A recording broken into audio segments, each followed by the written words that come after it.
Bonjour à tous, on va parler duopole aujourd'hui. Les duopoles, ce sont vraiment des situations passionnantes. Vous savez, c'est tout simplement quand un marché se divise entre deux concurrents, parfois très loin derrière, il y en a un troisième, mais voilà, les beaux duopoles, c'est quand il y a deux gros participants qui mangent tout le marché. On en a eu plein dans le passé, on a eu évidemment Coca contre Pepsi, on a eu Visa et Mastercard, on a eu UPS et FedEx. Qu'est-ce qu'on a eu d'autre dans les puces? On a eu Intel contre AMD dans les puces d'ordinateurs. Ah oui, bien sûr, à l'époque où Apple ne faisait quasiment que des ordinateurs, on a eu Apple contre Microsoft. On le voit, ce sont vraiment des combats comme ça, le duel, un peu comme dans les duels du Far West. Donc toujours des situations passionnantes.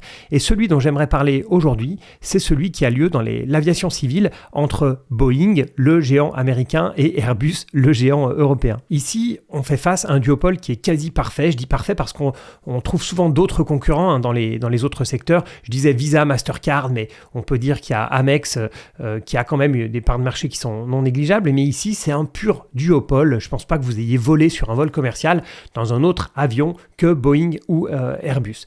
Et dans les duopoles, c'est rare qu'un marché soit partagé à 50-50. On a souvent un gagnant assez clair. Je vous parlais de Coca-Pepsi par exemple. Mais ce n'était pas le cas pour Boeing et Airbus avant, on va dire 2018. Les deux entreprises étaient à peu près au coude à coude, tant en production d'avions que de cours de bourse. Mais ça, c'était avant, parce que ce soit au niveau des livraisons ou des commandes, Airbus a encore augmenté sa part de marché en livrant 735 appareils en 2023 contre 528 pour Boeing. C'est un écart important et écart qui dure depuis 4 ans maintenant, année après année. Airbus prend un avantage et délivre plus d'avions que Boeing. Et ça va se maintenir parce qu'on voit ce même écart dans les carnets de commandes. Airbus est encore clairement devant. Alors si vous suivez un petit peu l'actualité, vous connaissez la raison. La raison est simple. Depuis quelques années, c'est le scénario catastrophe pour Boeing. Ça fait des années que la sécurité de ses avions est mise en doute, notamment sur son best-seller, le 737 MAX, qui a subi 2 crashs fin 2018 et début 2019, à quelques mois d'écart, qui ont causé 346 morts. Mais le problème, ce ne sont pas seulement ces 2 crashs, mais c'est toute une série d'incidents qui se cumulent depuis 5 ans. En 2023, il y a eu 137 incidents sur des Boeing contre 40 sur des Airbus. Vous avez probablement entendu parler de ce Boeing 737 MAX 9 d'Alaska Airlines en ce début d'année, c'était en janvier, dont une porte a été arrachée en plein vol. Et selon les rapports que j'ai lus du NTSB, il manquait 4 boulons qui auraient été retirés par des employés de Boeing lors de l'inspection de l'usine de Renton dans l'état de Washington quelques mois avant la mise en production de l'avion. Et le problème, c'est que Boeing ne peut pas juste blâmer une négligence d'un employé. Il y a eu tellement d'incidents que le problème est plus profond que ça. Il y aurait chez Boeing une culture de la négligence, ou en tout cas, si on veut le tourner de l'autre côté, un manque de culture autour de la sécurité. Et c'est justement ce qui est discuté ces jours-ci devant le Congrès américain, avec notamment le témoignage de 2 lanceurs d'alerte, un ancien ingénieur qualité et un ancien manager de chez Boeing. Et selon eux, Boeing aurait volontairement ignoré des défauts de fabrication sur ses avions pour respecter les délais de construction. Et ce qui est fou, c'est que la culture n'aurait pas changé malgré tous les incidents dont j'ai parlé et surtout malgré les crashs de 2018 et 2019. Alors je ne suis pas un spécialiste de la sécurité aérienne, mais j'ai lu un rapport de la FAA, donc la Fédération aérienne américaine, qui date de février 2024, donc c'est relativement récent. Et quand on lit ce rapport, on ne peut pas nier qu'il y a un problème de culture autour de la sécurité chez Boeing. Mais comme nous sommes ici entre investisseurs, ce qui nous intéresse, c'est l'impact. Alors, l'impact sur Boeing accessoirement, mais aussi et surtout sur Airbus. Alors, le réflexe serait de se dire, on est en présence d'un duopole quasi parfait, on se partage un gâteau, donc évidemment, tout ce qui est mauvais pour Boeing est bon pour Airbus. Ça, c'est vrai à court terme, moyen terme, on le voit dans les commandes d'Airbus, donc qui sont clairement passées devant celles de Boeing. Ça se voit aussi dans le cours de bourse, par répercussion, Airbus qui bat clairement Boeing depuis quelques temps. Mais quand on réfléchit à long terme, c'est beaucoup moins vrai. Et c'est moins vrai pour 2 raisons. La première, c'est que les duopoles sont bien plus confortables que les monopoles. En premier lieu, évidemment pour les clients, ici les compagnies aériennes, qui veulent avoir le choix, et ça c'est très important. Et si le duopole se transformait en quasi-monopole, par exemple si on passait d'une répartition de parts de marché de 50-50 il y a quelques années à 70-30, 80-20, etc., alors on risquerait une réaction des autorités qui n'aiment pas les monopoles, en tout cas pas ceux qui ne sont pas créés par les autorités justement. Donc il y aurait probablement une surveillance accrue des prix pratiqués par Airbus. On peut même imaginer des aides supplémentaires des Américains à Boeing pour garder leur champion national. internationales, on pourrait imaginer des hausses de droits de douane pour les Airbus, etc.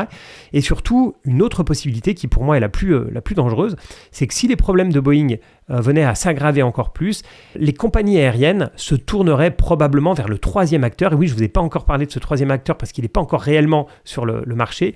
En tout cas, il est microscopique aujourd'hui. C'est le chinois Comac qui profiterait d'un appel d'air et le gâteau se retrouverait partagé en 3 au lieu de 2. Et la deuxième raison, c'est qu'on ne parle pas ici de problèmes de confort dans les avions de Boeing ou de problèmes, par exemple, de capacité de production ou de délai de production. On parle ici de sécurité. Et évidemment, tout ce qui est sécurité, tout ce qui est crash d'avion, c'est mauvais pour l'industrie dans son ensemble. Si les gens commencent à avoir peur de prendre l'avion, c'est même pas une question de Boeing et Airbus. Tout le monde ne connaît pas exactement la marque de l'avion qui se crash. C'est mauvais pour l'industrie dans son ensemble. Donc, les questions de sécurité, même si elles n'ont pas lieu chez Airbus, mais principalement chez Boeing, ça peut rebondir sur toute l'industrie. Surtout qu'Airbus n'a vraiment pas besoin que Boeing ait des problèmes pour remplir ses carnets de commandes. Fin 2023, son carnet de commandes était plein avec plus de 8500 avions. Je vous rappelle qu'elle en a produit 735 en 2023, c'est-à-dire qu'on a une dizaine d'années de production d'avance. Alors comme je vous le disais, j'aime beaucoup les duopoles en bourse parce que je trouve que ça a beaucoup d'avantages, les mêmes avantages quasiment que les monopoles, mais sans les inconvénients, c'est-à-dire qu'on n'a pas les autorités qui vont dire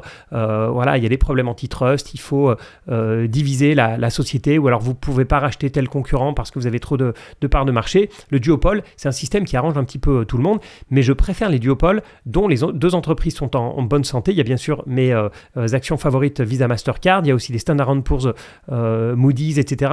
Ces secteurs où on a deux belles entreprises dans le duopole, ça permet d'acheter les deux boîtes et de ne pas forcément chercher quelle est la meilleure, et ainsi d'éliminer le risque spécifique et d'être totalement exposé à un secteur, donc en situation de quasi-monopole. Mais voilà, pour moi, le duopole, tous les avantages du monopole sans les inconvénients. Mais ce que je retiens surtout de cette histoire, c'est à quel point une entreprise est protégée quand elle est en situation de duopole ou monopole, mais là on est sur un duopole. Pourquoi je dis ça ? Imaginez que ces problèmes de sécurité aient eu lieu sur un constructeur automobile plutôt que sur un constructeur d'avions. On se serait retrouvé avec, je ne sais pas, disons Renault ou Toyota, pour prendre le plus gros vendeur de voitures actuelles. Imaginons que Toyota ait eu des voitures qui aient régulièrement eu des pépins, mais des gros pépins, c'est-à-dire sur l'autoroute, tout d'un coup, perte de contrôle du véhicule qui fait des morts, qui fait 346 morts, pour reprendre l'exemple de Boeing.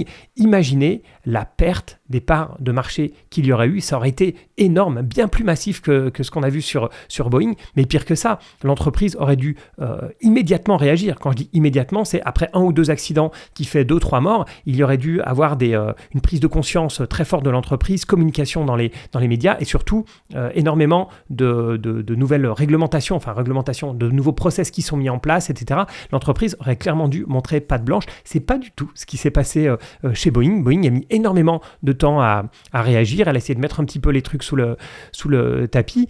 Ils ont pu réellement se permettre de faire le minimum. Pendant 5 ans, le duopole leur a donné une espèce d'immunité. Et par exemple, c'est que très récemment, en 2024, donc il a fallu le problème d'Alaska Airlines en janvier pour que Boeing prenne certaines mesures, tout simplement au niveau des bonus des employés.